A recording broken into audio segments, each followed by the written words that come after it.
Bueno, en esta ocasión vamos a empezar con el desarrollo de la unidad número 3, que ustedes tienen los contenidos desarrollados, por supuesto, en este video teórico y en la nota de cátedra número 2. Eso es importante que estemos ubicados a dónde estamos en el programa, unidad número 3, en el desarrollo, nota de cátedra número 3, y van a tener este video que va a ser el video teórico también número 3. Creo que no me equivoqué. Bueno. Bueno. ¿Se acuerdan que nosotros siempre vamos a hacer una recuperación de temas de la clase anterior? Nosotros hablamos de que el problema económico, ese problema de necesidades versus recursos, también lo podíamos sintetizar con 3 palabras: qué, cómo y para quién. Entonces, es decir, qué producir, cómo producirlo y para quién producirlo. Y eso también nos planteaba 3 posicionamientos frente a cada uno de esos interrogantes. El qué producir era el problema económico en su expresión pura, ¿no? Cómo organizábamos esos recursos para lograr los bienes y servicios que la gente necesita.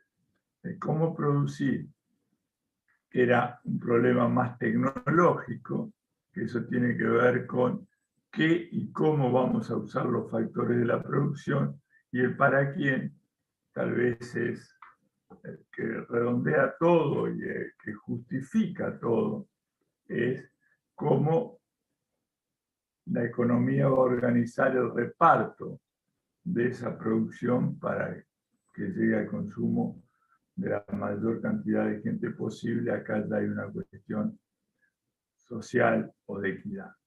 Y ese problema, esas preguntas, o las respondían 50, 60 tipos iluminados, planificando, con todo el poder estatal, que era la economía planificada, o se dejaba que, dicho de una manera demasiado simple, que fluyan las fuerzas del mercado, ¿no? Entonces hoy la palabra que va a aparecer todo el tiempo es la palabra mercado, que se la usa mucho en los medios de comunicación, la vemos todo el tiempo, y algunos enfoques ideológicos que no quieren la intervención del Estado le atribuyen poderes casi mágicos, ¿no? a esta entelequia que es mercado. Entonces, vamos a ver cómo el mercado, desde la teoría económica, acuérdense que después siempre tendríamos que pasar a la política económica, trata, o qué nos muestra la teoría del mercado solucionando ese problema económico. ¿Qué fuerzas interactúan en el mercado? Y primero, vamos a decir qué se entiende por mercado. ¿Recuerdan? Que cuando vimos el flujo circular de la renta, vimos todos los intercambios que se producían entre las familias, que eran las unidades consumidoras, y las empresas, que se llaman también unidades productoras. Pero acá ya vemos que la palabra mercado se empieza a complicar un poco, porque nos aparecen 2 tipos de mercados. ¿Sí? ¿Cómo es eso, Silvia, de los 2 mercados? Bien. ¿Se acuerdan que esos 2 agentes económicos, las empresas y las familias, interactuaban, se encontraban en esas cosas que se llamaban mercado de bienes y servicios y el mercado de los factores de la producción? ¿Se acuerdan que decíamos que en esa interacción entre unidades consumidoras y unidades productoras o empresas había, por un lado, un flujo real, van bienes, van servicios, van factores de la producción, y por otro lado hay un flujo de carácter monetario, que es este que tienen con la línea punteada? Entonces, las familias son oferentes en el mercado de los factores de la producción y son demandantes en el mercado de bienes y servicios. Y las empresas o unidades productoras son demandantes de factores de la producción, porque para eso necesitan esos factores para producir los bienes y servicios, y son oferentes en el mercado de bienes y servicios. ¿Se acuerdan que decíamos como que nos cambiamos de bando según en qué mercado estemos, ¿no? Los consumidores somos, por un lado nos ponemos como que ofrecemos nuestro trabajo, pero por otro lado vamos al otro mercado, a la anónima, y somos demandante de bienes y servicios. Entonces vamos a ver cómo funcionan estas dos cosas verdes, pero básicamente por ahí en los ejemplos, porque después vamos a ver el mercado particularmente de los factores de la producción. En esta unidad, ¿sí?, número 3, vamos a centrarnos en cómo funciona básicamente este mercado de bienes y servicios. Ahora la pregunta que hacía recién Gustavo es, bueno, pero ¿qué cosa es, digamos, no? ¿Qué cosa es el mercado, digamos? ¿Qué es eso que se escucha mucho, el mercado? Dejemos las cosas en manos del mercado, que el Estado no intervenga, el mercado va a llegar a un equilibrio, el mercado se autorregula, el mercado es lo mejor o el mercado no es lo mejor y hay que controlarlo. Bueno, pero ¿qué es el mercado? Que es lo que vamos a tratar de responder. Pero fíjense que en esta que les vamos a mostrar acá, uno tiene distintas visiones de qué es el mercado, ¿no? Fíjense ahí los dibujitos. ¿Qué es el mercado? Y uno puede pensar, el mercado, una feria en la antigüedad, o una feria hoy en día, también si uno va a una feria. El mercado puede ser cuando uno va a la frutería del barrio o al mercado del barrio. Puede ser el supermercado, pero también, fíjense que acá abajo aparecen dos cosas distintas, digamos, ¿no? Mercado libre, que todos conocemos, supongo, ¿sí? Y esta persona que está trabajando frente a pantallas y que también seguramente está operando en un mercado, comprando y vendiendo acciones, comprando y vendiendo títulos públicos, por ejemplo. O ahora en el mercado de las criptomonedas, que también se llama mercado de las criptomonedas. Y ahí estamos, o sea, ni siquiera vemos las criptomonedas, ¿no? O sea, ni siquiera el producto, porque acá en Mercado Libre uno interactúa virtualmente, pero luego recibe una cosa, un servicio. Acá estamos a su vez más virtualizados todavía. Gustavo, así pasamos ahora a ver qué es el mercado. Simplemente lo que le planteó Silvia, ¿vieron? ¿Se acuerdan que entre mis defectos está que me gusta demasiado la historia? Y vemos cómo antes el mercado era un lugar físico donde iban los campesinos, donde iban los ganaderos, donde iban los tejedores a ofrecer su producción del año, del mes.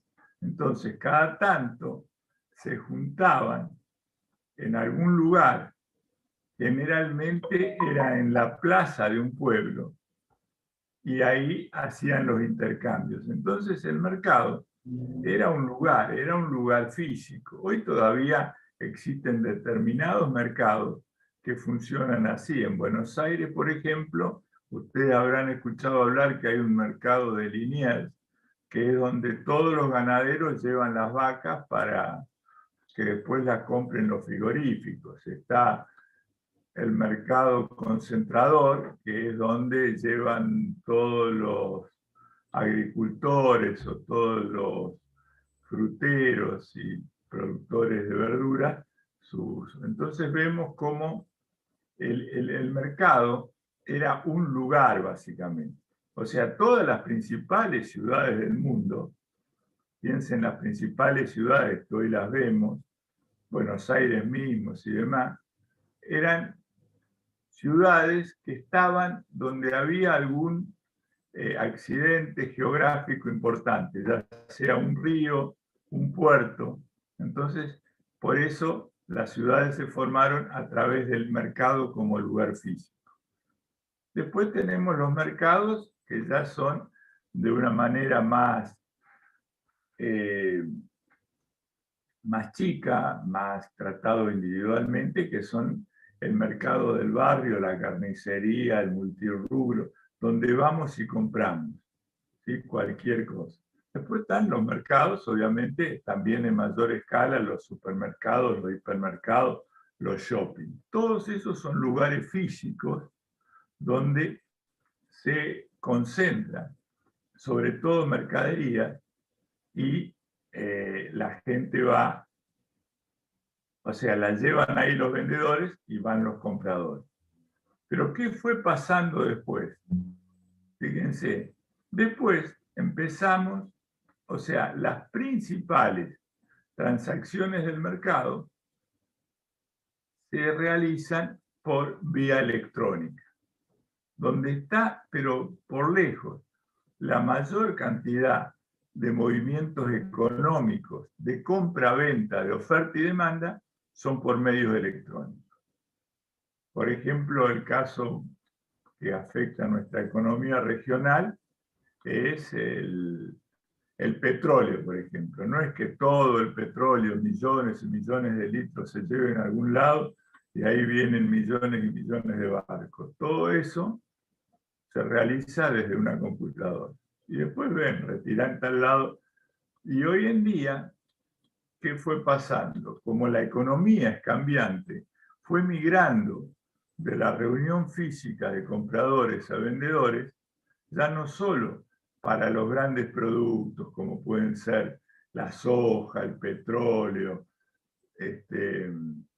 los productos mineros, sino que para la economía de nuestro día a día, de consumidores individuales.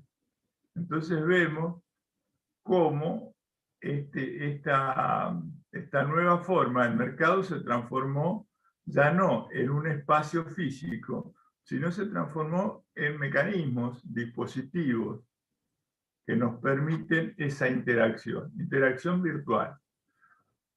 Miren una paradoja, ¿no? Uno dice, ¿cuál es la...? Ya todos lo saben, pero hasta ahora era una curiosidad, hasta hace dos años. Si uno se pregunta, ¿cuál es la empresa argentina más poderosa, la que más plata vale en el mundo? Uno dice, debe ser YPF con Vaca Muerta y todo lo que el petróleo que puede explotar YPF implica. Y por lejos vale muchas veces, pero varias veces más que YPF es Mercado Libre.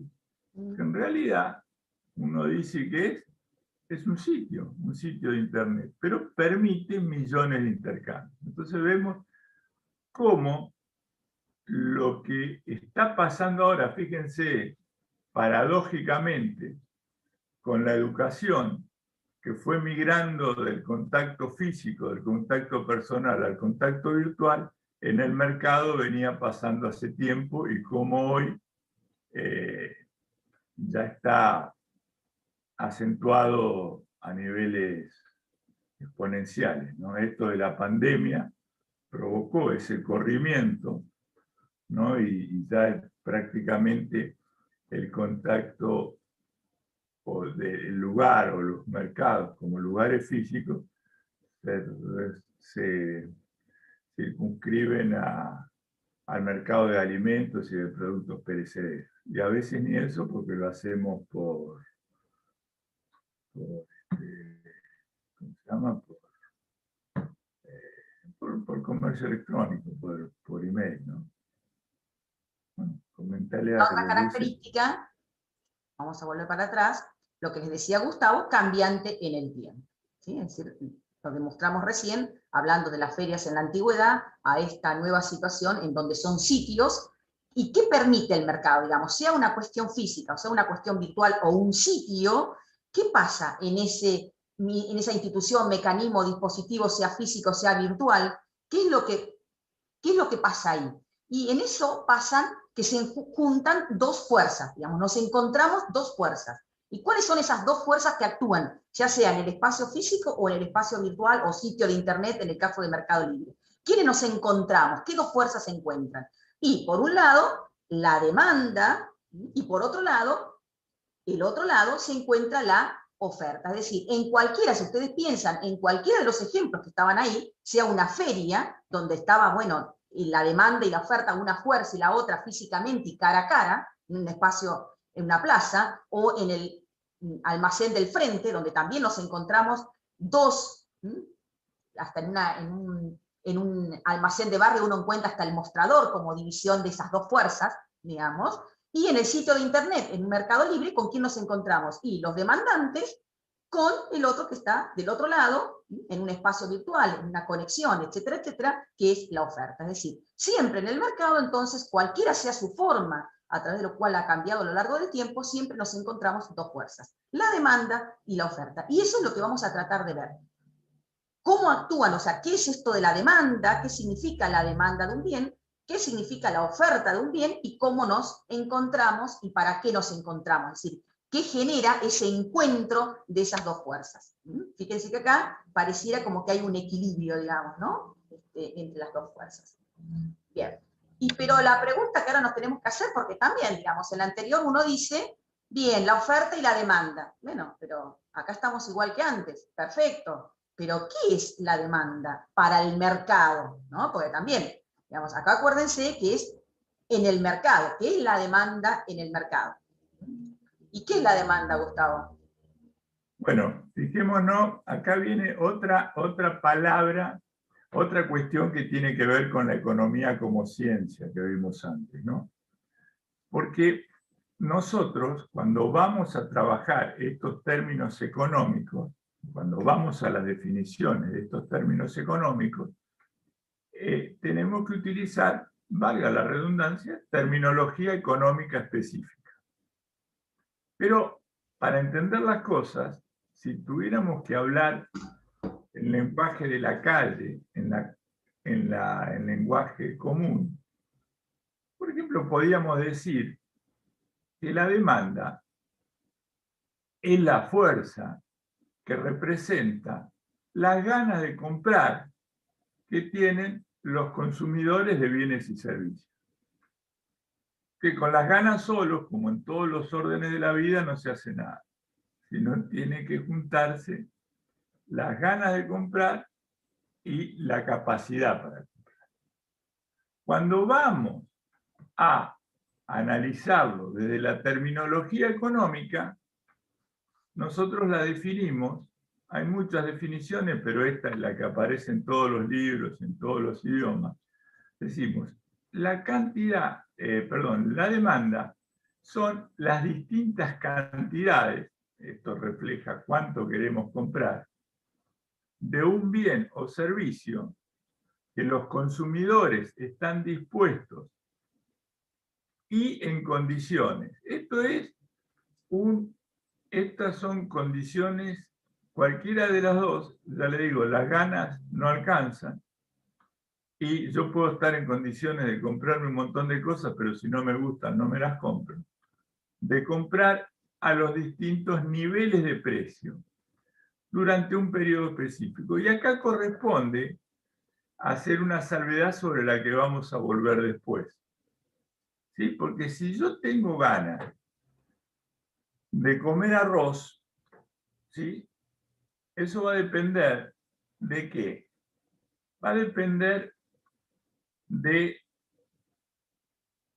cuánto valga el arroz, pero también va a depender de cuánto valga otros bienes, cuánto valgan, por ejemplo, los fideos. Si el arroz vale 10 veces más caro que los fideos, va a depender de cuánta plata tengo. En el caso del arroz, no es un tema dominante, pero en el caso de un bien mucho más caro, sí.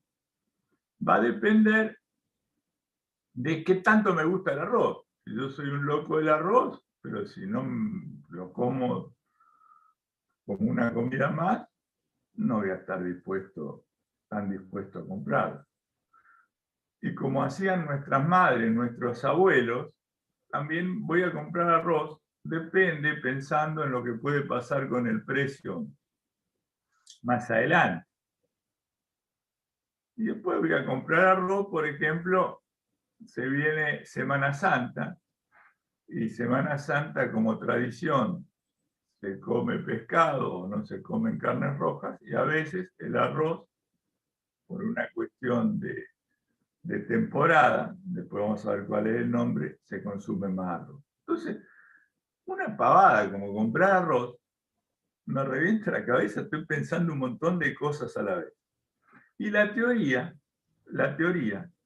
¿se acuerdan? La teoría económica, en este caso la microeconomía, de todas esas cosas que le nombré, toma la que normalmente se estima que es la principal. Entonces, analiza los cambios de cantidades frente a una de todas las variables que le mencioné, que es el precio. Por eso, cuando veamos demanda y después cuando veamos oferta, todo el tiempo vamos a estar referenciando relaciones de cantidades respecto de una variable principal que es el precio, ¿no? Entonces ahí, fíjate, ahí lo Acá que... está nuevamente lo que les decía Gustavo. Acuérdense, la demanda para el mercado considera demanda, no los sueños. Eso será un análisis de la psicología. Cuando uno va al psicólogo y dice, uy, yo quisiera tener una isla para mí solo, bueno, quizás eso tiene una interpretación psicológica, que uno tiene algún deseo de la niñez, no sé. ¿Sí? Eso es para el mercado. No, para el mercado es estar dispuesto, ahí sí es una condición subjetiva, tener ganas, estar dispuesto a tener el bien porque me gusta, porque tengo ganas de la isla, hasta ahí estoy, digamos. Pero ¿qué requiere el mercado? Estar dispuesto y una condición objetiva que es estar en condiciones. Y en el mercado, la principal condición es tener la capacidad de compra para adquirir ese bien. Digamos. Tampoco es condiciones, no sé, físicas para tener la isla. Entonces, al mercado, por eso los consumidores están dispuestos y en condiciones de adquirir a los distintos, y ahí están las dos variables que les decía Gustavo, a los distintos niveles de precio. La relación es precio-cantidad, porque si yo le dijera a Gustavo recién, decime cuál es tu demanda de arroz, y él empieza, sí, pero depende del precio del fideo, sí, pero también depende si estás cerca de casa, tú, también depende si ayer comí fideo o no comí fideo, depende si, pero me pasa que hoy estoy haciendo la dieta que no lleva arroz durante... Bueno, ¿qué le diría yo? Pará, decime cuál es tu curva, tu demanda, relacionando solamente cantidad que vos estarías dispuesto y en condiciones de comprar frente a variaciones en el precio. Todos los demás rollos que tenga respecto al arroz, trata de, y ahí van a aparecer ahora una palabra que ustedes ya vieron o que lo nombramos. Fíjense que acá está lo que decía Gustavo recién. Yo le pregunto, ¿de qué depende la demanda de arroz? Y él me empieza, del precio. Bueno, ¿de cuánta plata tengo? Bien. Del precio de los sustitutos, el fideo, dijo recién. Del precio de los complementarios, el queso rallado, por decirlo de alguna forma, es algo que sea hipertenso. Si me gusta o no me gusta el arroz, ¿no? O si justo esta semana tengo preferencia o no preferencia por el arroz según la dieta que se me ocurrió hacer esta semana. También dijo él, depende del precio que va a tener, escuchó en la tele que el precio del arroz va a subir la semana que viene. Del tamaño de la población, ahora vamos a ver, no, depende si están mis 3 hijos en mi casa, me va a decir, o si estamos solamente con mi señora, otra cosa más.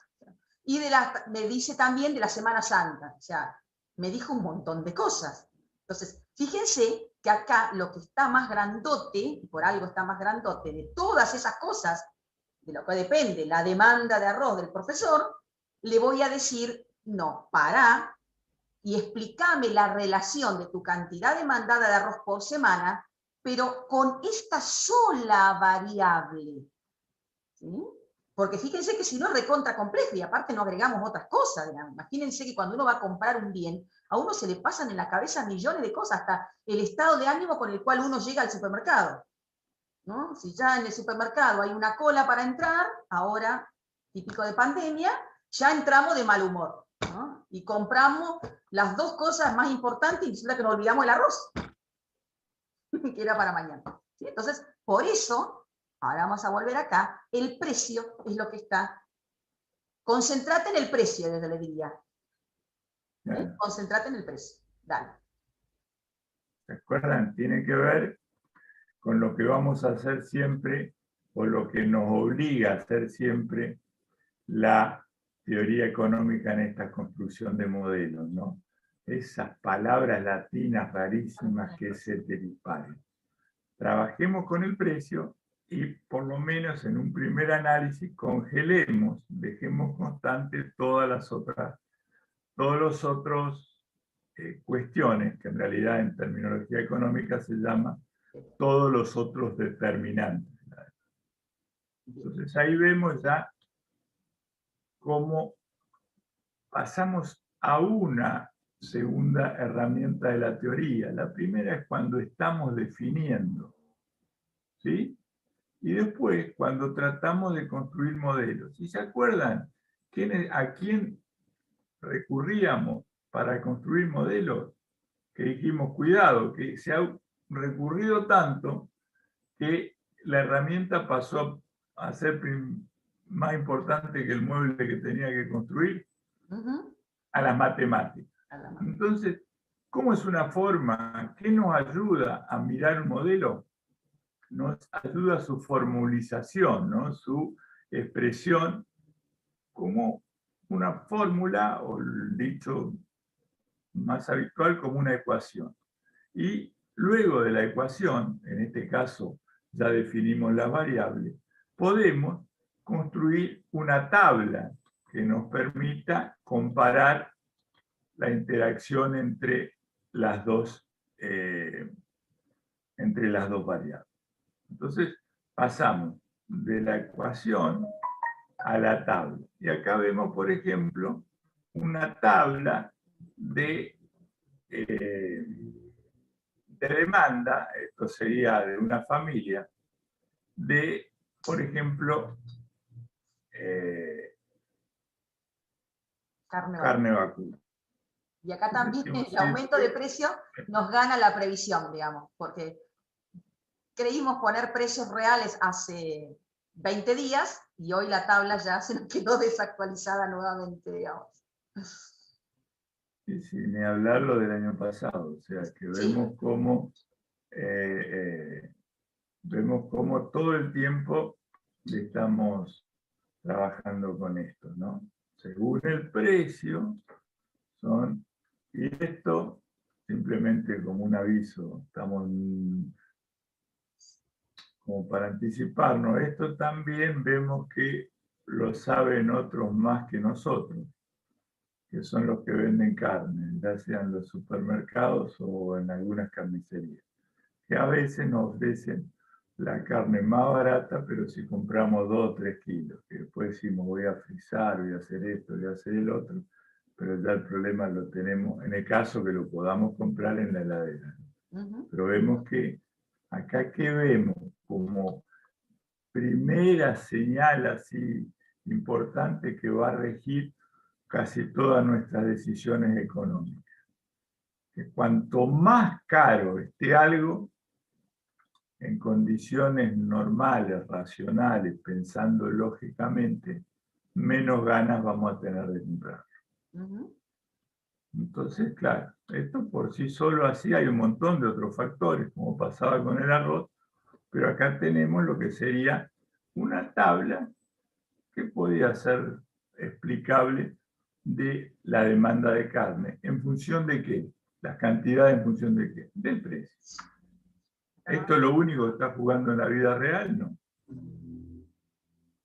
Todo eso otro que está jugando, lo dejamos bajo esa condición, ¿se acuerdan? Ceteris paribus, constantes, congelados, sin cambio. Decimos, mira, todo lo demás que te mueve o que te influye en la demanda semanal de carne, mantenerlo congelado, como que no cambiara.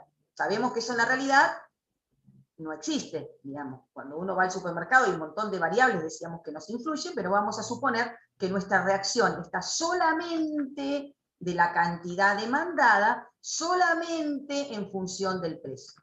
Y lo que les decía recién Gustavo, que observamos que a precios más altos, antes a 300 pesos el kilo de carne, estábamos dispuestos y en condiciones de comprar 4 kilos por semana.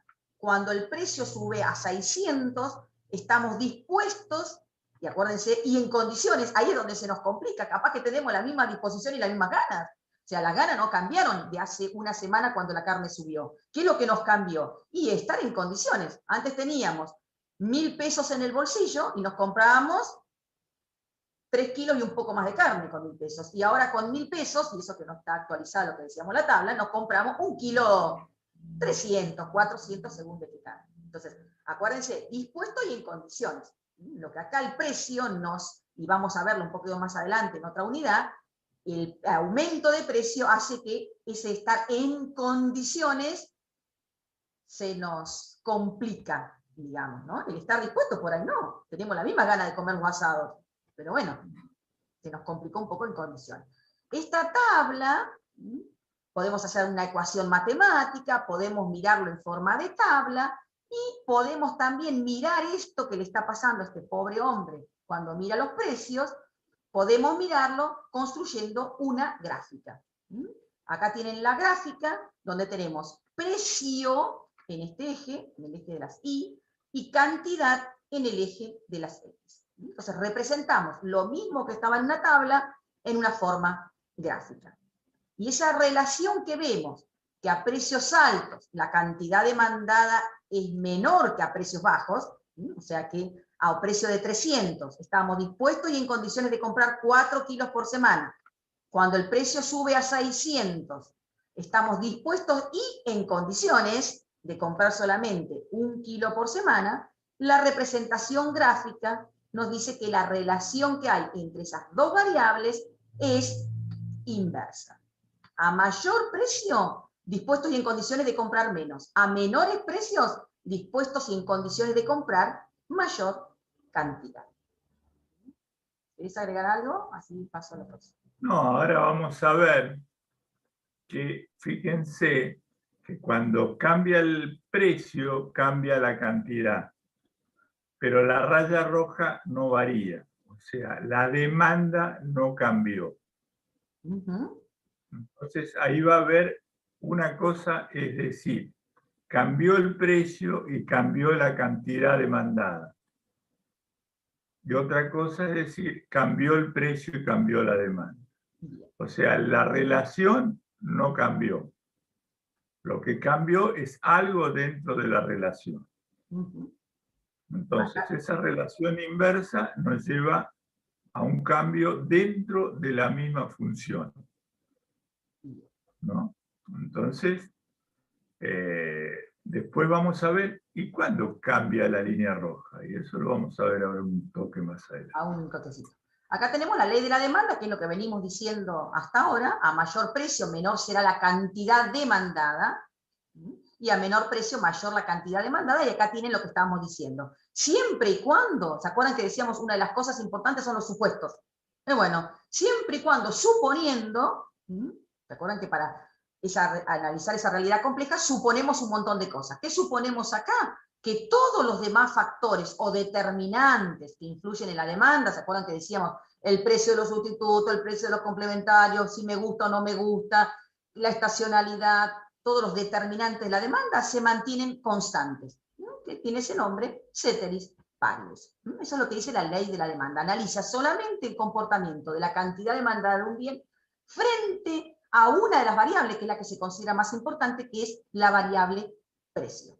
¿Influyen otras cosas en la demanda de un bien? Obvio que sí, un montón de cosas. Pero bueno, es tan complejo todo, y aparte un eje cartesiano tiene solamente dos, X e Y, entonces elegimos, ¿qué vamos a representar? Y en un eje la cantidad demandada, y en el otro eje elegimos el precio.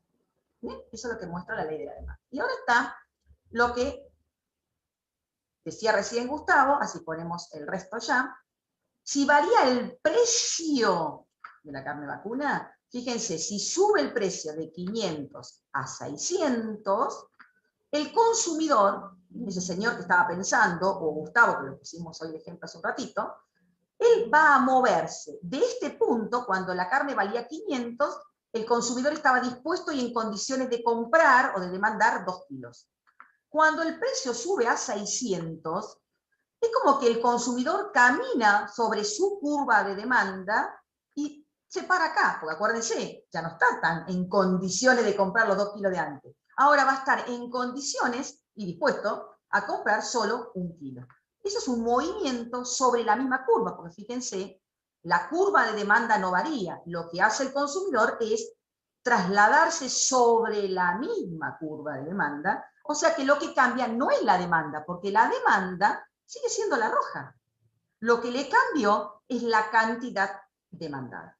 Esto es importante que lo tengan en claro, especialmente porque es algo importante por un lado, y por otro lado porque los prácticos, los parciales, esto es algo que se pregunta habitualmente, ¿no? En el final, la variable precio cambia la cantidad demandada, no traslada la curva, no hay una nueva demanda. El consumidor, diríamos, camina, se mueve sobre su misma curva de demanda. ¿Bien? ¿Querés agregar algo? Si ya pasamos a la otra pregunta que vos hiciste. ¿Qué pasa si el contador Simue ahora tiene más plata la semana que viene? Ahora lo que nos preguntamos es, por ejemplo, esta es nuestra escala de preferencias y demás. Entonces, ahora planteemos como pregunta, esto puede haber miles de ejemplos, pero mientras estamos con esto, cuando habíamos congelado todo el resto, ¿sí? Como una simplificación, como un modelo, nos enteramos que la carne de pollo y la carne de cerdo se duplicó el valor. Hubo una gripe porcina, una gripe aviar, no sé qué, y entonces, ¿qué va a pasar ahí si pasó eso? Y nos enteramos que entonces ahí entra a jugar otros determinantes. Entonces vemos cuáles son los otros determinantes que ya lo habíamos nombrado. Uno que es uno de los principales es el ingreso de los consumidores. Yo quiero ver qué pasó con mi sueldo. Si a mí me aumentaron el sueldo, digo, me voy a dar un gusto y festejo con un asado. Si a mí me bajaron el sueldo o perdí las horas extras, voy a decir, tengo menos plata, ahí vuelvo a la situación original, como más arroz, digamos, ¿no? Pero vemos cómo el ingreso de los consumidores ya nos plantea posibles cambios, pero posibles cambios de toda la función de la demanda. Y también nos plantea, por ejemplo, una relación que va a ser directa. A mayor ingreso, la demanda tiende a aumentar y a menor ingreso tiende a disminuir.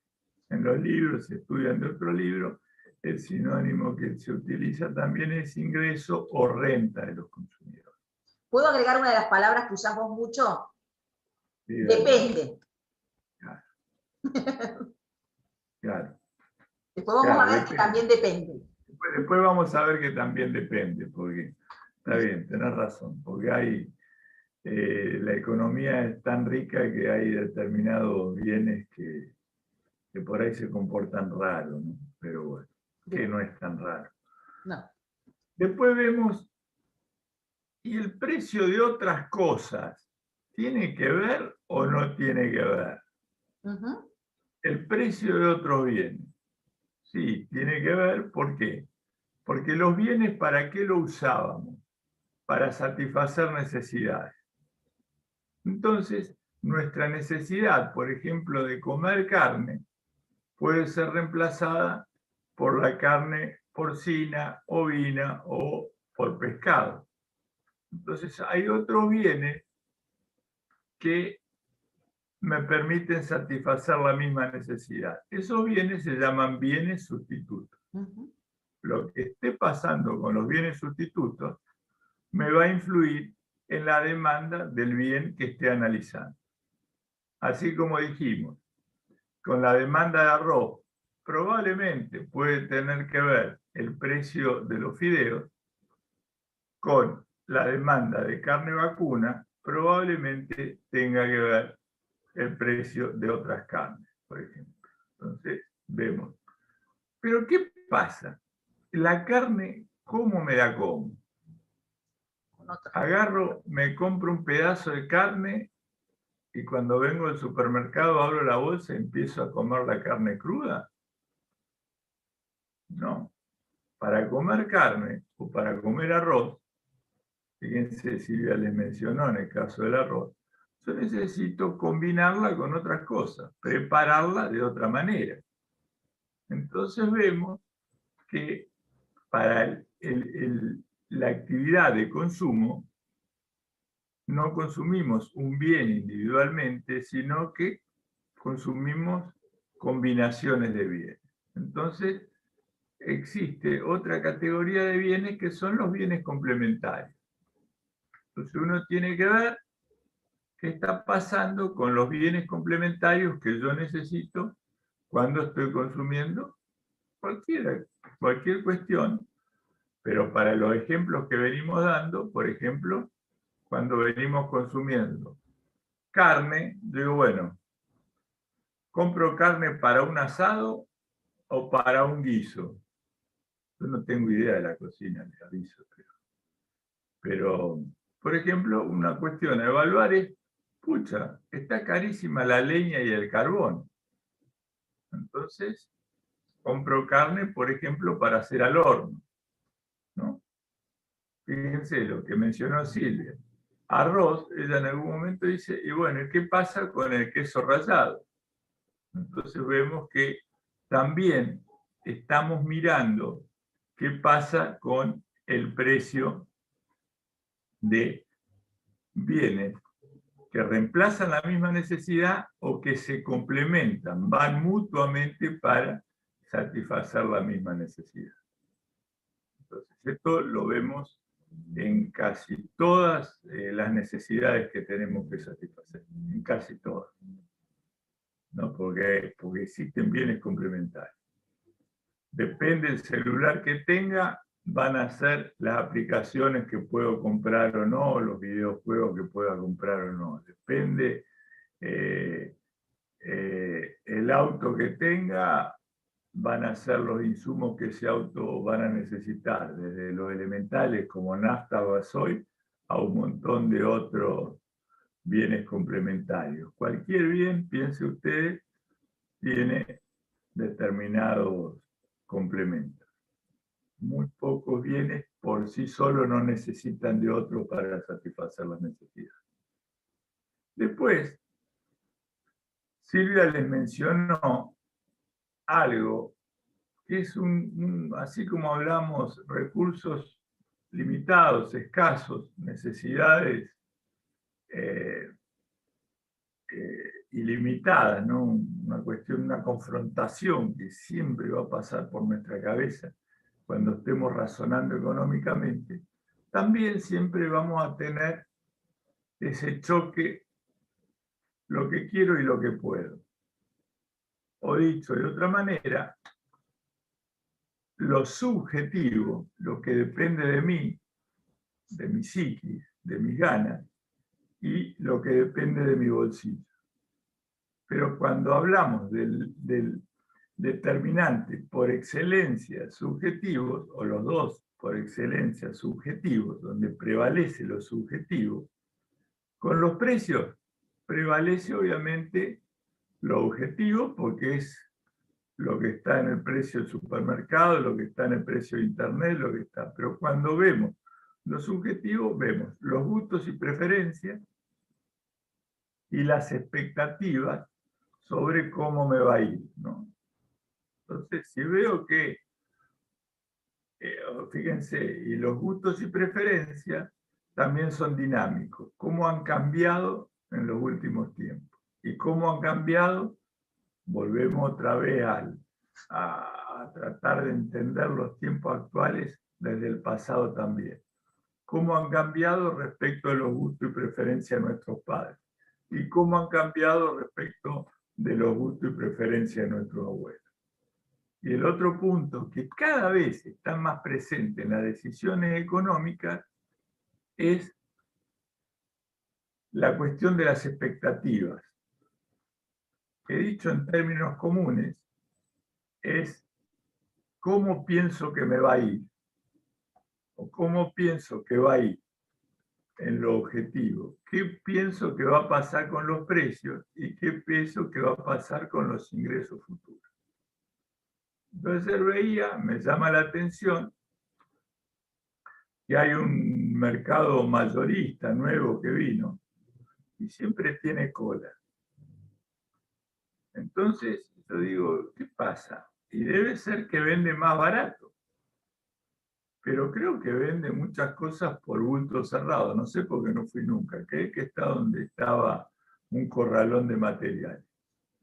Entonces uno dice, hay expectativas. La gente compra un poco para consumir ahora y un poco para guardar. ¿Por qué? Porque tiene expectativas que los precios van a subir. Capaz más que los ingresos.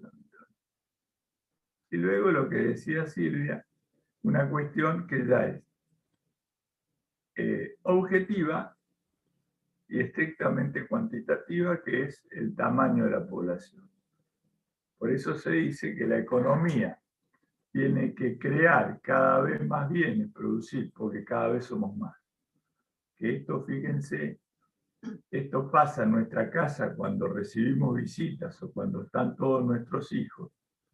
Pasa en una ciudad como Comodoro, que ha crecido un montón en los últimos tiempos. Pasa en Argentina, que bueno, tiene un crecimiento demográfico de la población, que no hace mucho éramos 30 millones y ahora somos 50. Y pasa en el mundo, ¿no? Todo el tema del... Y luego está la cuestión de la estacionalidad, ¿no? O sea, uno ve cómo la estacionalidad o cómo en determinar... Ahora, por ejemplo, ¿qué es lo que la gente se queja que aumentaron estos días? Está en muchos noticieros. Yo lo hago pensar, pero por eso, esto no son cuestiones que tienen que ver con la teoría, esto es con nuestro absoluto día a día. ¿Qué demanda aumentó ahora en estos días? La de útiles escolares. Empezaron las clases, ¿no? con distintos matices. Entonces ahora, por ejemplo, hay quejas porque han aumentado el precio de los útiles escolares. Y de los bienes que son suntuosos, bienes de lujo, bienes que puede comprar poquitísima gente, un caso que tienen ahora, que aumentaron los precios escandalosamente, a mí no me gusta y no comulgo con eso, son, por ejemplo, por decir un tema de estacionalidad, los huevos de Pascua. O el pescado ahora dentro de unos días, cuando llegue jueves y viernes santo, por ejemplo. Bueno, hablé demasiado, Silvia. No, está bien. Entonces, la pregunta después que Gustavo nos explicó, cada uno de estos determinantes de la demanda, es ¿qué pasa si, por ejemplo, ese consumidor que nos mostró hace un ratito su tabla de demanda semanal, le ocurre un cambio en estos determinantes? Eso que estaba ceteris paribus, ahora viene la próxima semana y nos cuenta, por ejemplo, que aumentó su nivel de ingreso. Está haciendo horas extras, consiguió un trabajo con mejor remuneración, etc., ¿no? Entonces, ¿qué vamos a ver? Que la curva de demanda, ¿no? ¿Qué pasa si aumenta, por ejemplo, el nivel de ingreso del consumidor? ¿Qué vamos a observar? Y fíjense lo que observaríamos de este consumidor, ¿no?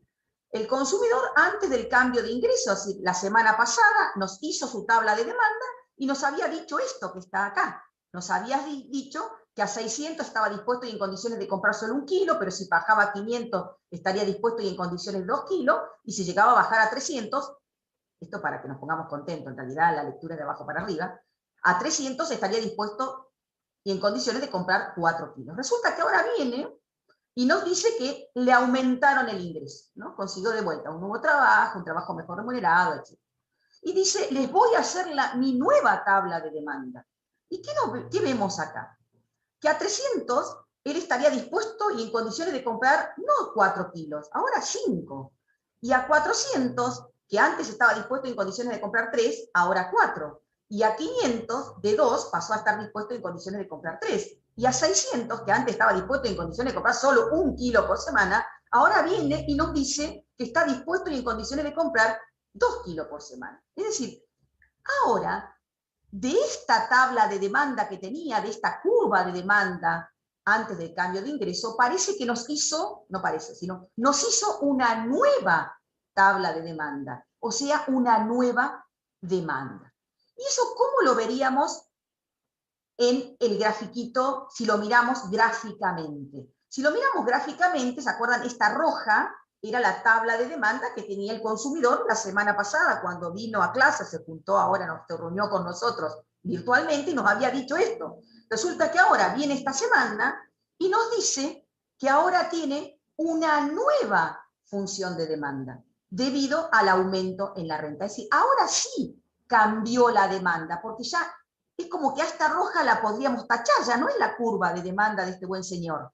La nueva curva de demanda del consumidor, lo que está dispuesto en condiciones de comprar, debido al cambio de renta, al cambio de uno de los determinantes distinto al precio, ahora la curva de demanda del consumidor se trasladó hacia la derecha. Entonces, ahora sí ocurrió un cambio de demanda, la demanda aumentó, la curva de demanda se trasladó hacia la derecha, ya no caminó sobre la misma que tenía antes, sino que ahora como que saltó a una curva de demanda más hacia la derecha, porque a cualquier nivel de precio ahora está dispuesto y en condiciones de comprar mayor cantidad, en este caso de carne vacuna. ¿Quieres decir algo? No, no, simplemente que ahora por una cuestión de tiempo, esto es teoría, esto lo van a trabajar en lo práctico, toda esta interacción. Nosotros acá le vamos a dar 1 o 2 ejemplos y después tienen que ustedes jugar con los cambios de los determinantes, ¿no? Los cambios de los determinantes son igual que los cambios en las variables.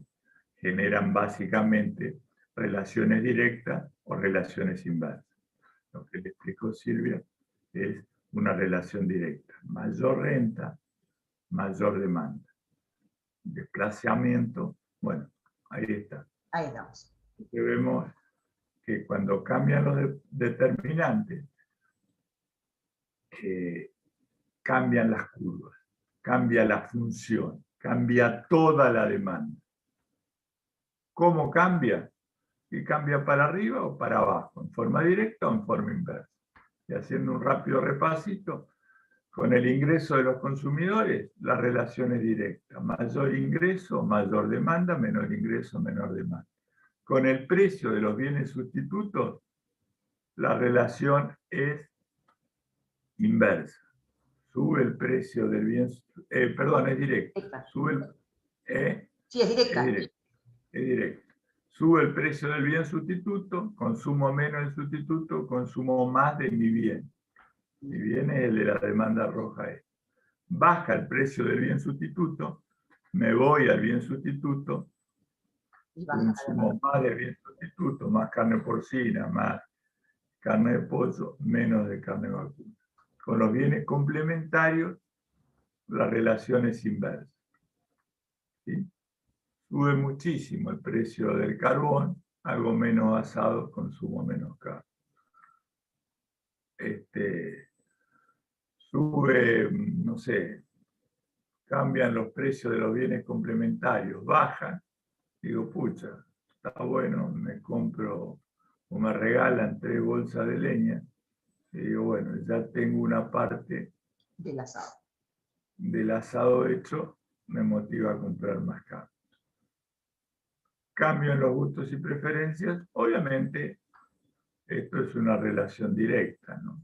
Una cosa se pone de moda y tratamos de comprarla casi en algunos casos desesperadamente. Alguna cosa se dejó de usar y se desploma su demanda. Con las expectativas también, es una relación directa. Tengo expectativas de que me va a ir mejor, consumo más. Me va a ir mejor, ya sea porque los ingresos me van a subir o porque entonces, bueno, con los precios al revés, pero bueno, la expectativa en lo subjetivo puede jugar para varios lados y como les planteó Silvia también, o les dejó entrever, hay bienes que se comportan medio raros, ¿no? Con el tamaño de la población, sin duda, estamos frente a una relación directa, ¿no? Una cuestión totalmente cuantitativa. Es más gente, va a aumentar la demanda. Y con la estacionalidad también, ¿no? Es decir, la estacionalidad cambia los hábitos de consumo respecto de ese bien, a favor o en contra. Obviamente puede ser una relación directa o una relación inversa, ¿no?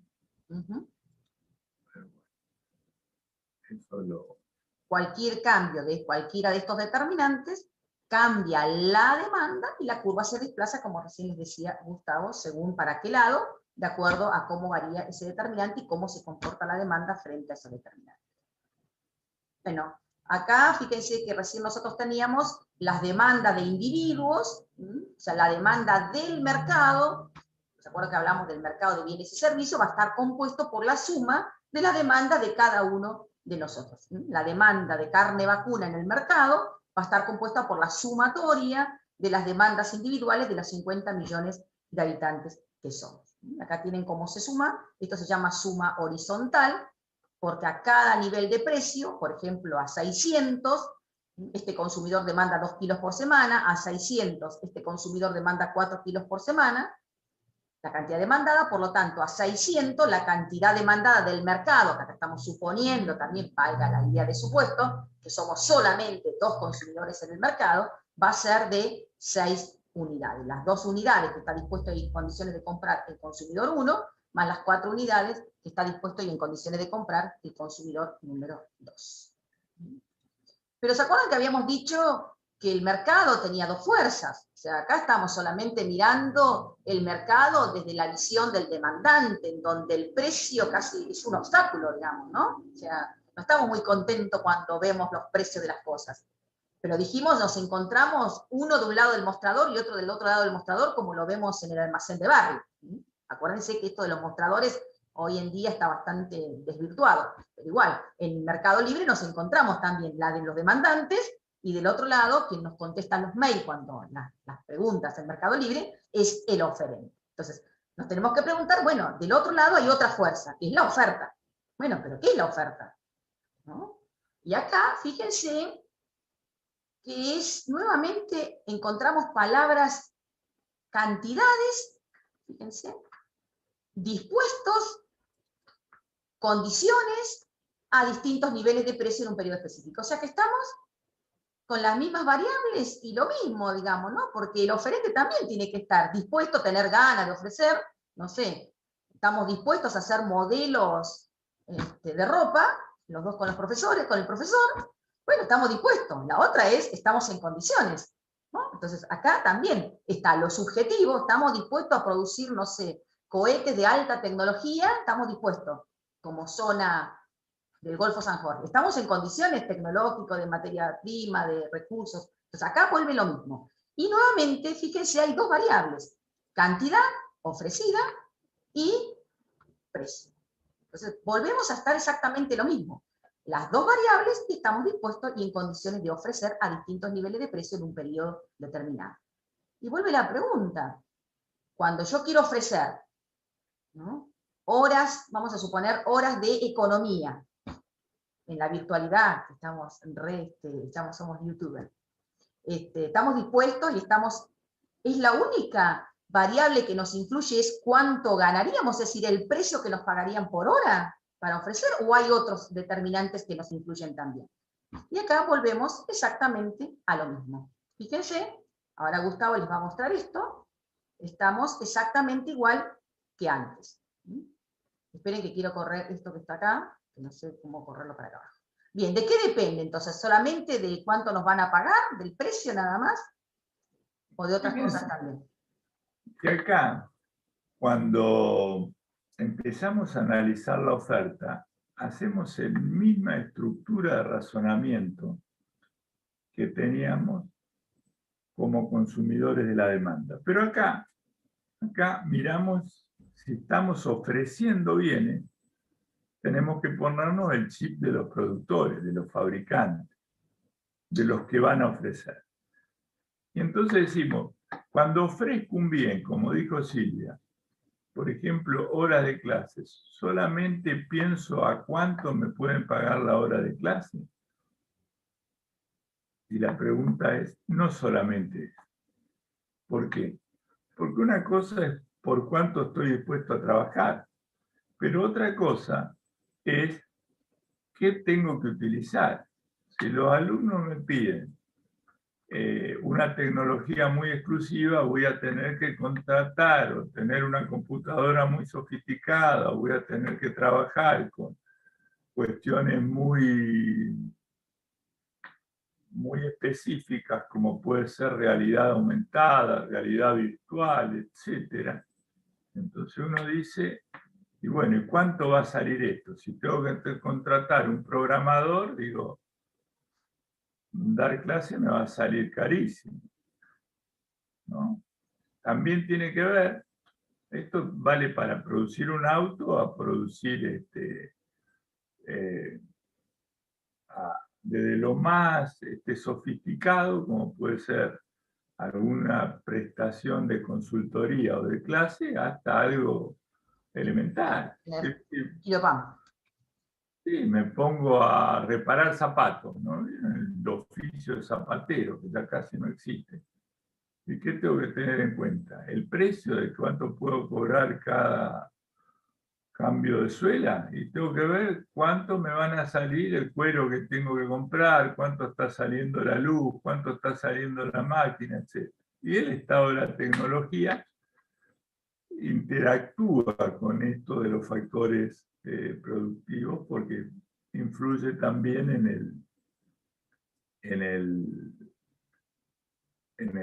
digamos, en el proceso de producción. Después vemos que tienen que ver el precio de bienes relacionados con la producción, que son otras cosas que puedo hacer yo con mi infraestructura productiva. Nosotros, cuando veíamos en la demanda otros bienes, si estamos demandando bienes es para satisfacer necesidades. Entonces decíamos, bienes sustitutos o bienes complementarios. Acá estamos viendo los otros bienes que puede producir el fabricante.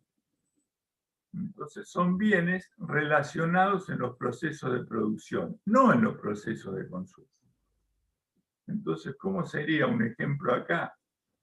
Por ejemplo, bueno, ahora nos vamos, salimos del zapatero que era muy chiquito, entonces ahora nos agrandamos bastante y ponemos una terminal automotriz, ¿no? Somos una fábrica, no doy la marca, pero entonces nosotros producimos autos. ¿Y qué vamos a tener en cuenta? Y esto está pasando en Argentina y ha pasado con las principales fábricas, ¿no? Analizan qué pasa con el precio de otros bienes. Por ejemplo, el precio de las camionetas o de las pick-up. Entonces, voy a producir más de un bien o del otro, viendo a cuánto puedo vender el bien, pero viendo también a cuánto puedo vender otro bien que pueda producir. Por ejemplo, camionetas. Entonces, por ejemplo, qué sé yo, bueno, lo damos con nombre y apellido total. No sé, la Toyota que se ha radicado en Argentina, se va a radicar. Para saber si va a producir el Toyota Corolla, va a ver a cuánto puede vender el Toyota Corolla. Pero también va a estar mirando de cerca a cuánto puede vender la camioneta Hilux. Le digo los modelos, pues eso está lleno. Entonces va a decir, según lo que haya demanda de uno o de otro, esto también va a estar interactuando. Obviamente también va a tener que ver con las expectativas del oferente, que esto ya, cuando estamos hablando de producir, ya es un poco más complejo que consumir. ¿Por qué? Porque el consumidor consume para él solo, pero el productor produce para muchos. Entonces, las escalas, los números son a veces mayores. Entonces, esto de las expectativas del oferente tienen que ver más con expectativas macroeconómicas que con expectativas de sus hábitos personales. Obviamente también tiene que ver el número de oferentes, y este es un tema fundamentalísimo que lo vamos a trabajar mucho tiempo, porque ¿con cuánto estoy compitiendo? ¿Cuánto más están produciendo autos? ¿Cuánto más zapateros hay en el barrio? ¿Cuánto más carnicerías hay en el barrio? Entonces, según el número de oferentes va a depender cuánto voy a estar en condiciones de ofrecer, ¿no? Y esto es fundamental porque nosotros no mencionamos y vemos que mercado, oferta y demanda como que confluyen libremente y casi en igualdad de condiciones. Pero cuando a veces vemos quienes producen los bienes, los producen poco oferentes. Entonces el mercado deja de ser fluido, porque pocos, o a veces, o muchas veces, uno solo se queda con toda la oferta. Y también tiene que ver, obviamente, ¿se acuerdan cuando vimos el esquema circulatorio? Porque era simplificado, porque no estaba el Estado. Y el Estado actúa como un inductor, como un favorecedor, como un fomentando las actividades productivas o a veces desalentándolas, según favorezca o no a los consumidores. Y hoy en día esto también, la acción del Estado también está jugando un papel en la economía global muy fuerte, porque según cuanto más permisivos, sobre todo en la parte impositiva, son los estados, las industrias y las empresas se van de un país a otro. Pero vemos que la producción de un bien depende del precio y de todo esto. Pero nosotros, con el modelo que ahora aplicamos, una analogía con lo que vimos en demanda, vemos que usamos el mismo tipo de construcción teórica. Pero acá, fíjense lo que pasa. Silvia, ¿qué pasa acá? Las relaciones, ¿cómo son? Fíjense que acá estamos construyendo nuevamente la tabla de oferta y recuperamos. Fíjense, la relación es precio y la cantidad ofrecida de carne vacuna por semana. Solamente dos variables. El resto, recién Gustavo nos dijo que la oferta depende de un montón de otras cosas, de un montón de otros determinantes. Acá vamos a suponer que a esos otros determinantes los vamos a mantener constantes, ceteris paribus, y vamos a ver qué relación hay entre el precio y la cantidad ofrecida. Pero resulta que acá vemos que cuando el precio era 300, que los consumidores estábamos re contentos, que la carne era barata, digamos, estábamos dispuestos a comprar, no sé, 5 kilos, me parece, no me acuerdo exactamente el número, el oferente está dispuesto y en condiciones de ofrecer solo 2 kilos. Pero a medida que el precio va subiendo, y llega a 600, por ejemplo, el oferente está dispuesto y en condiciones de ofrecer 5 kilos. Es decir, que acá vemos que la relación que se da, si miramos esta relación, a mayor precio, mayor dispuesto y en condiciones de ofrecer mayor cantidad de este producto. Es decir, que la relación, si lo miramos en una gráfica, vamos a ver que la relación que observamos acá ya no es inversa, como en el caso de la demanda, precio y cantidad, sino que acá la relación entre el precio y la cantidad ofertada es directa. A mayor precio, los oferentes están dispuestos y en condiciones de ofrecer más cantidad y viceversa. Es decir, a mayor precio, si lo miramos acá, la cantidad que están dispuestos y en condiciones de ofrecer cada vez es mayor. Entonces, pareciera ser, y es que el precio para el oferente es un aliciente, para los consumidores es un obstáculo. Nos afecta ese estar en condiciones, porque el recurso que tenemos es limitado. Entonces acá vemos nuevamente el auxilio de la matemática de una tabla, el auxilio de la matemática en una forma gráfica, en un eje cartesiano, y después vamos a ver en práctica el auxilio que nos da la matemática mostrando esto mismo en forma de ecuaciones matemáticas.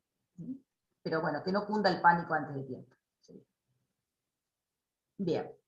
Entonces acá tenemos lo mismo, es la ley de la oferta, y nos dice exactamente lo mismo, pero acuérdense, del otro lado del mostrador, cuanto mayor es el precio de un producto, mayor será la cantidad ofrecida, o si el precio es menor, se ofrecerá una menor cantidad, siendo que los demás determinantes que influyen en la oferta se encuentran constantes o sin modificaciones, lo que llamamos bajo la condición ceteris paribus. Relación directa en la oferta, relación inversa en la demanda. Y acá le vamos a preguntar, bueno, ¿qué pasa ahora si varía el precio de la carne? No, después te voy a hacer la pregunta a vos, la que viene. Si varía el precio de la carne, nuevamente, si sube el precio de 300 a 400, el oferente, fíjense, estaba parado, esperen que busco en este punto de su curva de oferta. Estaba dispuesto y en condiciones de ofrecer 2 kilos o 2.000 toneladas, no sé cuánto era, 2.000 kilos, lo que sea. Pero si el precio sube, el oferente caminó sobre su propia curva, se movió sobre su curva de oferta, y ahora va a estar dispuesto y en condiciones de ofrecer 3 o 3.000 kilos o 3 toneladas. Es decir, cambió la cantidad ofertada del producto. No apareció una nueva curva de oferta. Hubo un movimiento a lo largo o sobre la misma curva de oferta. Pero le pregunto a Gustavo, ¿qué pasa si cambia los otros determinantes? Porque dijimos, al final, para ofrecer un producto no tengo en cuenta solo el precio. Esto es un supuesto que hicimos para poder representarlo gráficamente, para poder hacer una ley, o sea, hicimos toda una serie de simplificaciones para llegar a la ley de la oferta. Pero cuando cambia el precio de los factores productivos, o cambia la tecnología, o cambia el precio de los bienes relacionados, ¿qué pasa, digamos, con la curva de oferta de este pobre señor?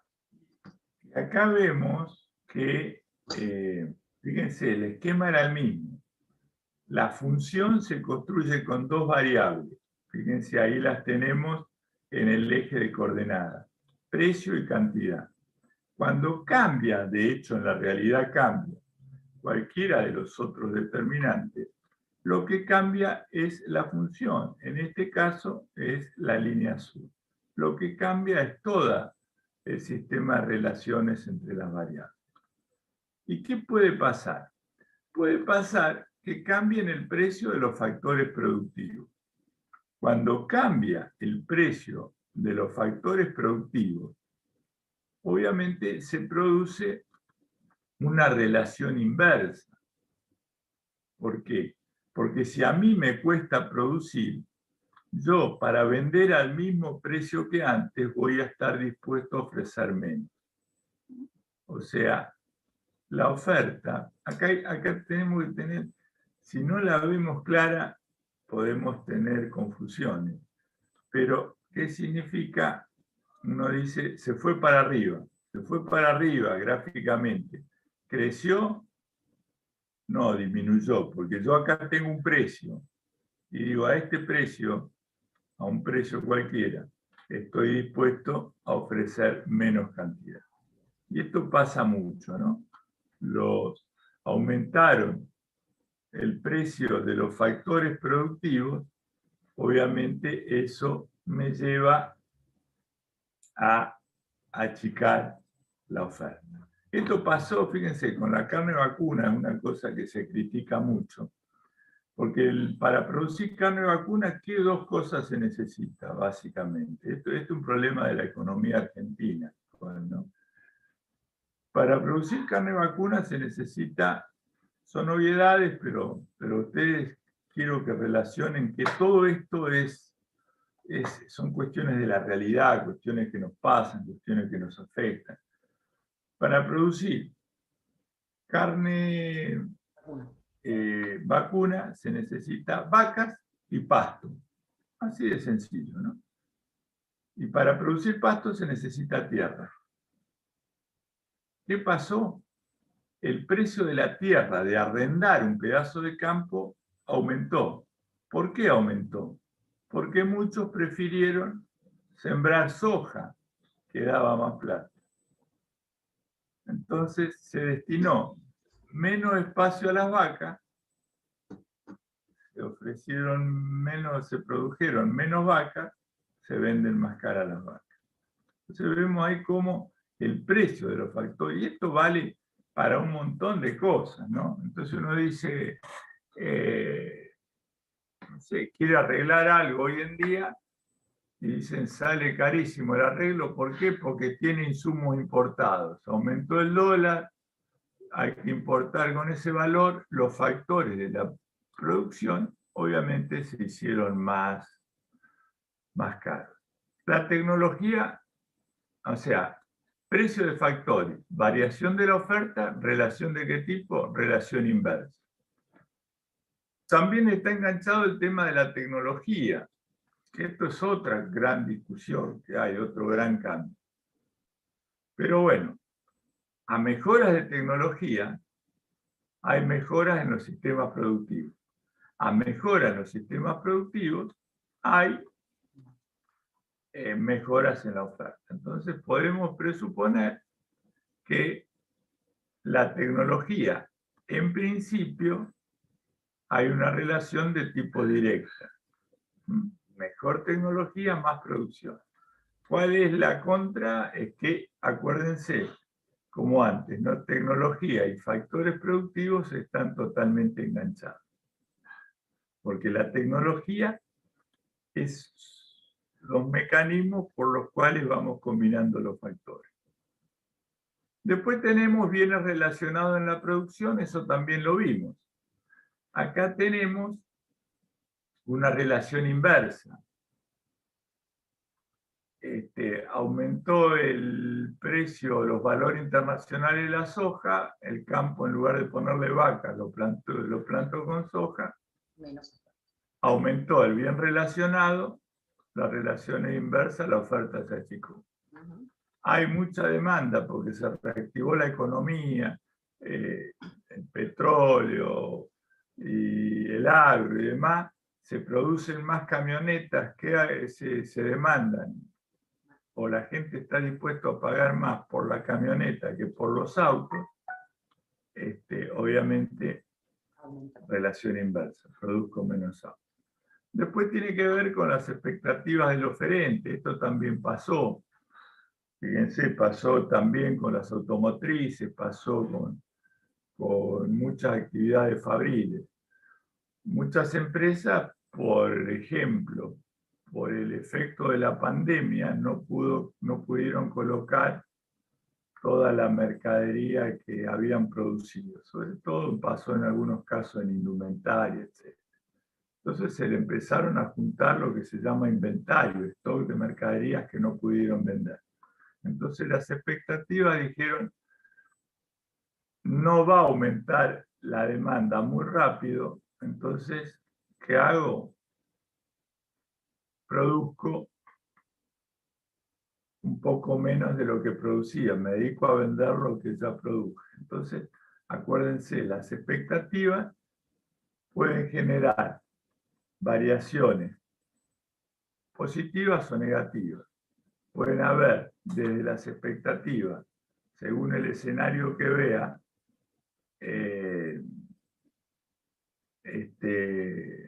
relaciones directas.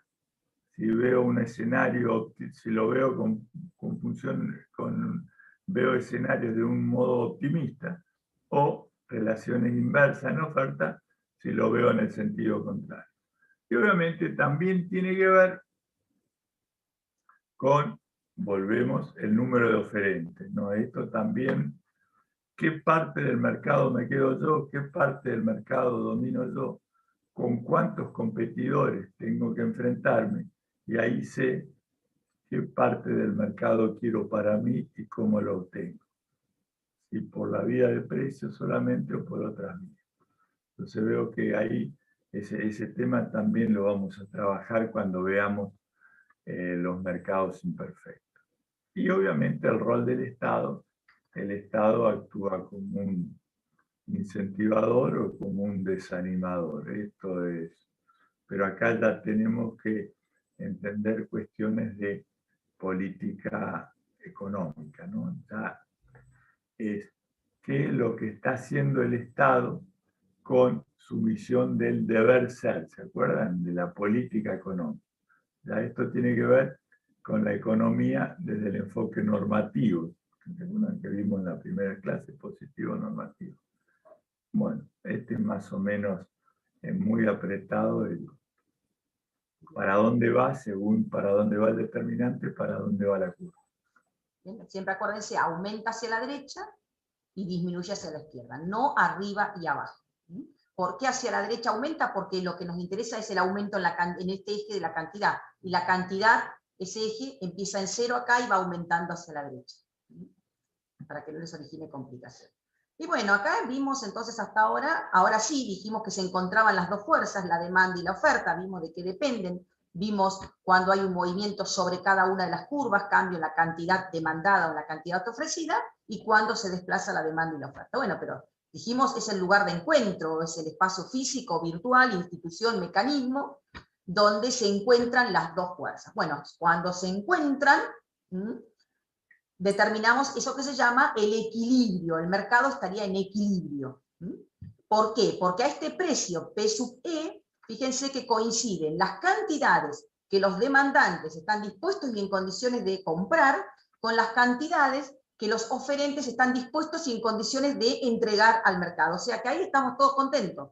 Queremos nosotros, o los demandantes, están dispuestos y en condiciones de comprar 1000 unidades, y oh casualidad que a ese precio los oferentes están dispuestos y en condiciones de ofrecer y de colocar en el mercado también 1000 unidades. Es decir, el mercado no tiene excesos, no tiene a nadie disconforme, ni a oferentes queriendo vender y que no encuentran quien les quiera comprar esa cantidad, ni demandantes queriendo comprar y que en el mercado no exista la cantidad que ellos están dispuestos y en condiciones de comprar. Lo que a veces se llama se vacía, no hay excesos. Coinciden las intenciones y las posibilidades de los demandantes con las intenciones y las posibilidades de los oferentes.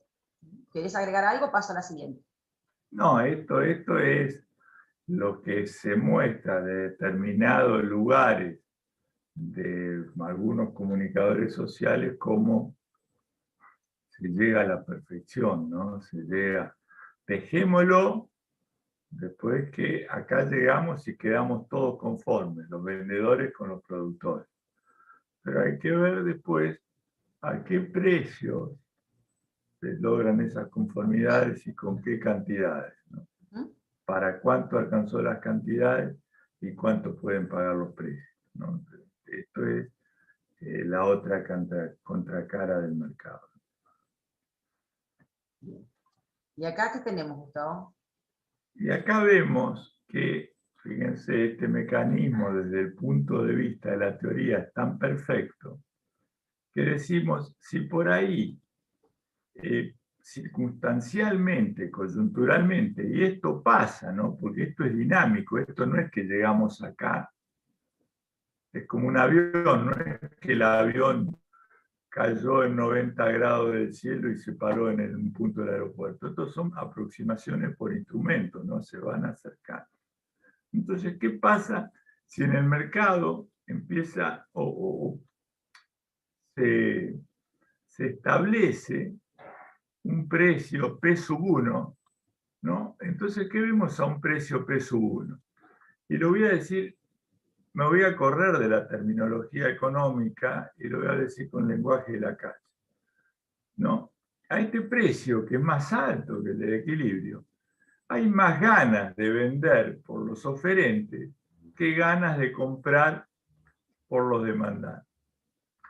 Entonces vemos que la cantidad ofrecida a este precio, que le resulta tentador a los productores, no están dispuestos a absorber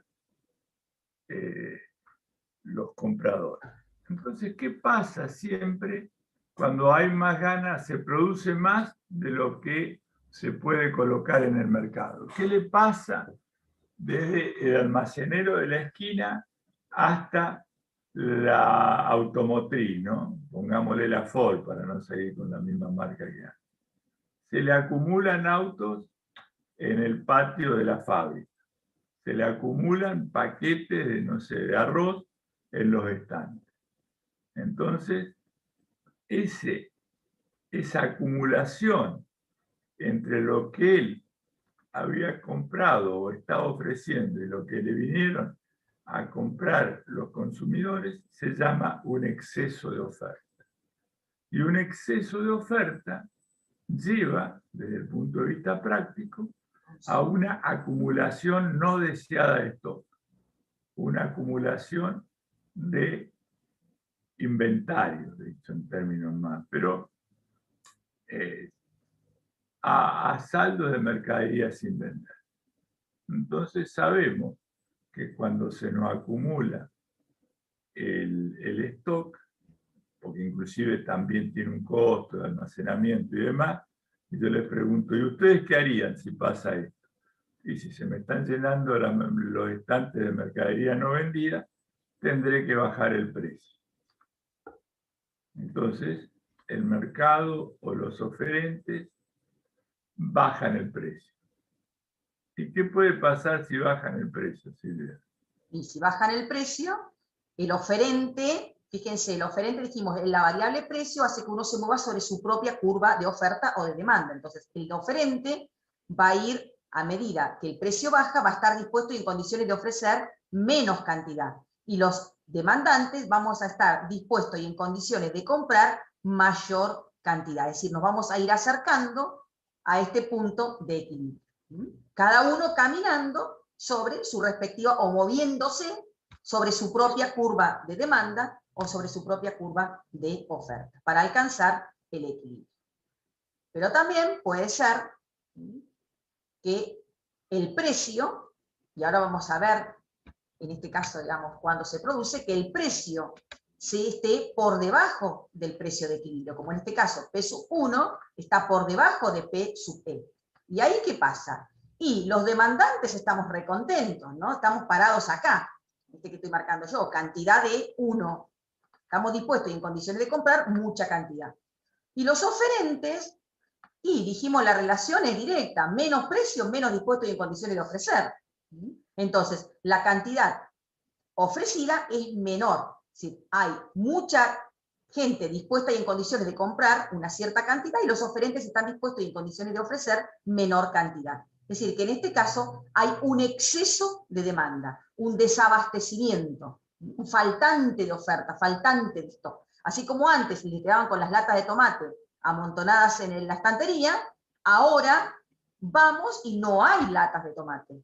Y estamos buscando las latas de tomate. Van a ver, y ahora vamos a ver, cómo a veces, para evitar esto de que querramos muchas latas de tomate, aparecen esos carteles, no más de 2 latas de tomate por familia, ¿no? Para que no nos agarre esas ganas de comprar porque vemos el precio barato, harina, azúcar. Ahora vamos a ver por qué. Entonces, en este caso, cuando el precio está por debajo del punto de equilibrio, va a haber en el mercado un exceso de demanda, un faltante de stock, un desabastecimiento, un faltante de oferta. ¿Qué es lo que va a ocurrir? ¿Cómo hacemos para volver? Y si el precio tiende a subir, a volver a P sub P, ¿qué va a pasar? El oferente va a empezar a moverse sobre su propia curva de oferta. A medida que el precio vaya aumentando, más dispuestos y en condiciones de ofrecer van a estar. Y los demandantes se van a mover sobre su propia curva de demanda, que es inversa. Mayor precio y vamos disminuyendo las cantidades que estamos dispuestos y en condiciones de comprar, hasta que alcancemos, o hasta que el mercado alcance, mejor dicho, el punto de equilibrio. Y eso tiene que ver con una palabra que vamos a ver mucho en economía, que es la palabra equilibrio. Equilibrio es aquella situación donde logramos la situación, logramos el resultado buscado y no tenemos motivos para salirnos de él. Equilibrio muchas veces no significa, depende de qué supuesto nos hayamos planteado de la teoría querer alcanzar. Entonces vemos que equilibrio es aquella situación donde no existe una razón para salirse de eso, dicho de una manera. Y acá está, ¿sí? Como a veces, Gustavo ya les dijo también, ¿se acuerdan que decíamos, bueno, pero ese esquema circulatorio era simplificado y uno de los que faltaba era el Estado? Y el Estado puede intervenir en ese funcionamiento de ese mercado, esas dos fuerzas, en lugar de actuar solas y libres, el Estado puede y debe intervenir.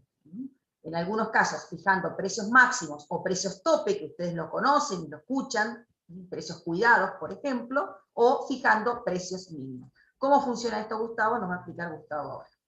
Y bueno, acá vemos, esto es ya incorporar, digamos, como política del Estado, incorporar las figuras de una intervención que altera esta aproximación por instrumentos que parecían muy fluidas, impone determinadas condiciones. ¿Qué pasa cuando el Estado impone un precio máximo?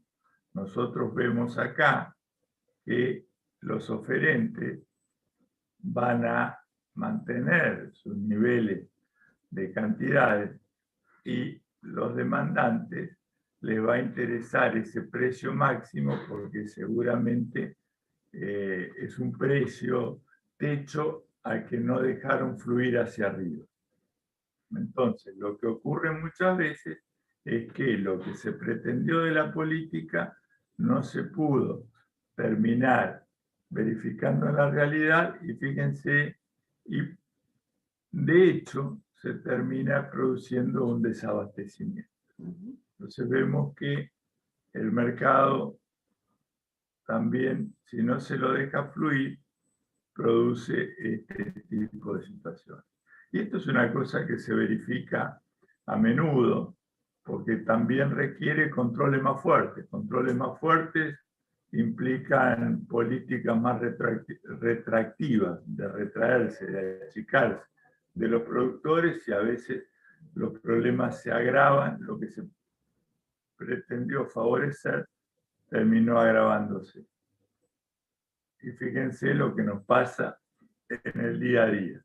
Se anuncian los precios cuidados, vamos a la góndola y hay un agujero donde dice el producto de precios cuidados. ¿Y qué hacemos?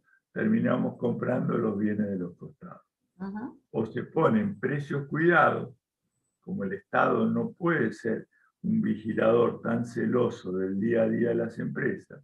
A veces, yo que voy a los supermercados, a veces en precios cuidados, o sea, con precio máximo, hay productos que fuera del régimen están más baratos que con el precio máximo. Entonces vemos que termina siendo una distorsión que a veces sale bien, protege a la gente, y muchas veces no se termina plasmando en la realidad.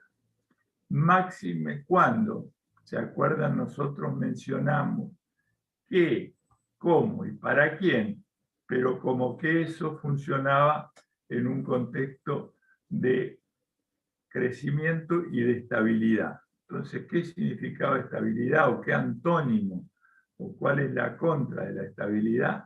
La inflación. Entonces, cuando hay inflación, se distorsiona obviamente todo. Y con el precio ocurre exactamente lo inverso. Está por arriba del precio de equilibrio. Cuando el Estado quiere incentivar por ahí un determinado sector productivo, especialmente a veces los agropecuarios, pone precios mínimos por arriba, o en el caso del salario lo deben haber escuchado, salario mínimo, vital y móvil.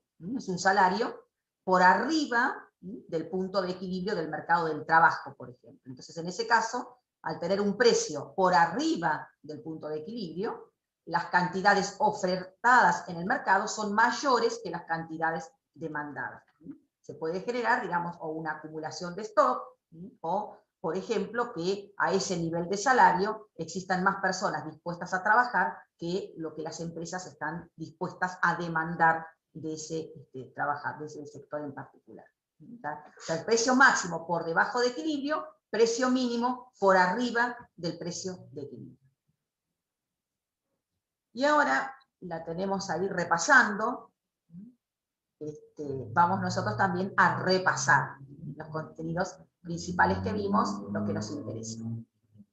Bueno, acá dijimos, mercado físico, virtual, con esa cuestión cambiante a lo largo del tiempo, dos fuerzas, demanda y oferta. En la demanda, la relación es inversa. ¿Entre qué variables? Precio y cantidad. Recuerden que en esa simplificación tenemos solamente dos variables. En la oferta, nuevamente, las mismas variables, precio y cantidad. ¿Pero qué tipo de relación? Directa. A mayor precio, mayor cantidad ofertada, y en el caso de la demanda, a mayor precio, menor cantidad demandada, y viceversa si lo digo al revés. Demanda y oferta. Me había olvidado que aparecían esos cartelitos.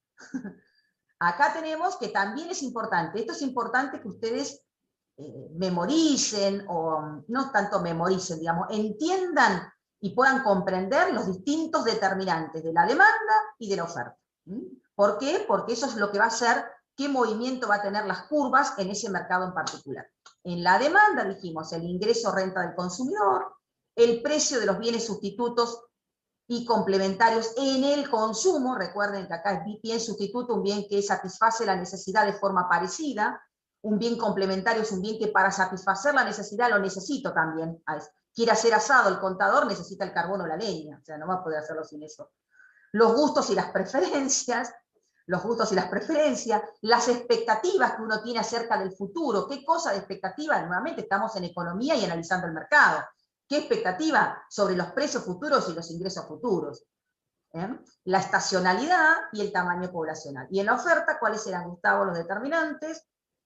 En la oferta vemos que si no quedaron alineados, porque son dos razonamientos distintos, pero vemos cómo, mirándolo del lado del productor, obviamente la variable, esta tiene otra entidad, es el precio siempre, y vemos cómo juegan el costo de los factores, cuánto me cuesta producir, ¿no? Como una relación, y enganchado con la tecnología, como producto. Después tenemos precios de otros bienes que están movilizando la fuerza. Acá ya no son bienes en una actividad de consumo, sino son bienes en una actividad económica de producción, bienes relacionados. Los otros que puedo producir con mi infraestructura. Acá tiene peso el Estado. Acá también podríamos incluir la expectativa de los productores.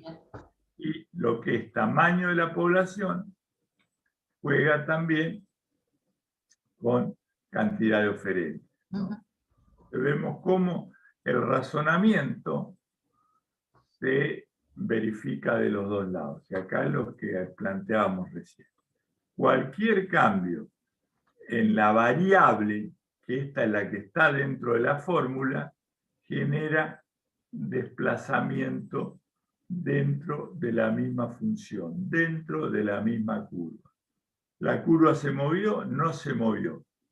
Entonces, concluyendo, ya acercándonos al reemplazo, ¿qué hace mover la curva?